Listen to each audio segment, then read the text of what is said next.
Hi there, it's Ian here, and you're watching Grumpy Opinions, the show where I'm going to tell you all about what I think of films, TV shows, games, and life in general. Let's get on with the show. Hi there, folks. Picard is a Star Trek show on CBS Access and Amazon Prime and a bunch of other places, and it's all about Captain Jean-Luc Picard.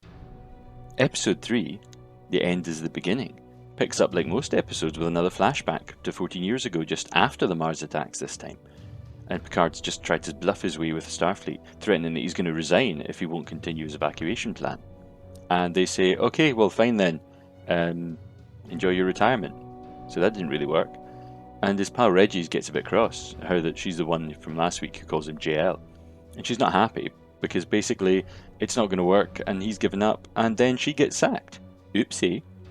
Meanwhile, back in the modern day, sort of, she's still better at him, even though it's like 14 years later.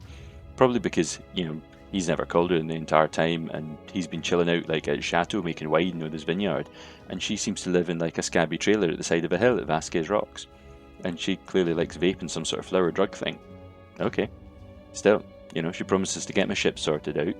And the ship she sorts out is a wee fast thing, and it's got like a rough and tumble but clearly educated piratey Spanish guy. And he's got like a bunch of hologram versions of himself all over the ship, and they've all got different accents. Okay. So JL goes back to his house and he's packing for his trip and reminiscing with the Romulan Irish spy lassie, and then a bunch of ads attack and they do a big massive fight on them. And then just at the end, like, robot scientist lady pops in and she shoots the final bad, because clearly this is like a kids show or something. And then her and Picard beam up to the wee spaceship and go off adventuring. But is she up to something? Because earlier on she met with like Commodore Vulcan Romulan spy lady, whatever she is, who was wearing a bunch of snazzy Ray-Bans. Meanwhile, the robot lady of the Borg cube has done kind of well with her talking to the unconscious Borg, and that's chuffed up Hugh a bit. Yeah, it's Hugh. We are Hugh. And he lets her interview some Romulan ex-Borgs who've all gone a bit weird and crazy and mentally ill. And one of them's like, apparently used to be a mythology expert, and she's playing like some kind of weird tarot card game thing. And she starts screaming at Robit Lassie and saying that she's the Destroyer, and then pulls a gun. But luckily the situation gets calmed down, nobody dies, but the mysteries are getting deeper. Especially since, Romulan spy guy, the Robot Lassie's fancy man, he's like still plotting things, and his evil spy sisters come back as a proper Romulan this time, and she's telling him that he needs to hurry up and get on with things. So what did I think? Well, this is probably apparent from the brevity of that recap. Not a huge amount actually happened this week. There's a lot of stuff going around the houses and chatting about things, and it wasn't actually dull, but not an awful lot did actually occur. And it was kind of a sort of, let's introduce some of the party, get some of the new folk together, because basically they're building up what seems to be a ragtag crew of like space folk to go on their spaceship. They've got a quirky scientist, they've got a cynical, charismatic captain, they've got like a gruff older guy who knows a lot of stuff, and they've got a snarky, angry, tough woman. Basically we're almost all the way to getting more or less the crew of the Firefly from Firefly and Serenity. And the show really needs to start getting a move on now, because we're 3 episodes in and Picard's only just left Earth. And it's also really unclear what the Borg Lassie and that plotline is all up to with the Romulans and things. And there was stuff I liked in this episode.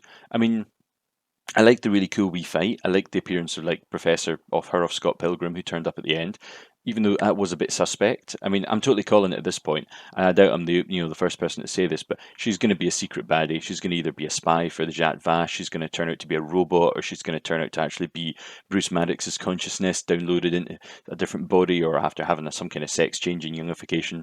Maybe not that, but anyway, it was all a bit clunky and a bit obvious the way she turned up, and it feels like they're like signposting her as going to be some reveal later on, because that's how bad writing does. And I like the fact that they brought back Hugh.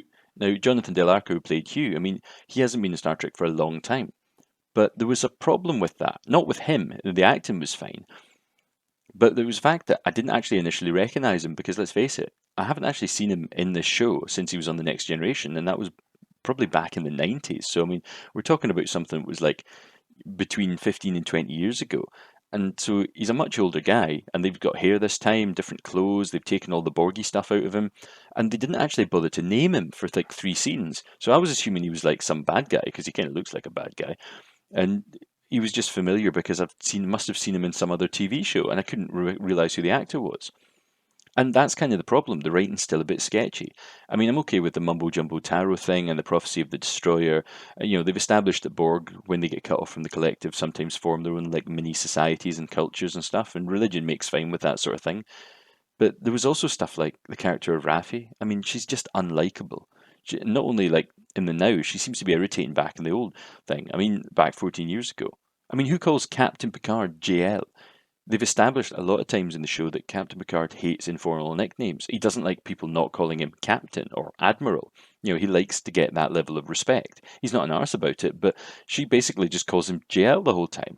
And yeah, it's like, they're like, okay, hey, look, she's really cool because she does this, and she calls him JL, and she doesn't do all that kind of boring formal rank and Starfleet thing. She's totally cooler than that. And I'm thinking immediately, it was like, well, that's probably why she got the sack. That's probably why Starfleet went, nah, you're sacked, mate. The only reason she wasn't getting a sack was probably because she was pals with him and working with him on this job. So as soon as they got rid of him, he was like, yeah, and we can actually now get rid of that absolutely useless woman who doesn't actually bother following the rules at all. So yeah, I don't really feel bad for her because they've just made her annoying. I mean, they might try and build something out of that, but it feels like a lazy character. But yeah, I mean, unfortunately, that's kind of it. I mean, this might be my shortest video ever, which is probably good because I'm kind of like a week behind in making these reviews.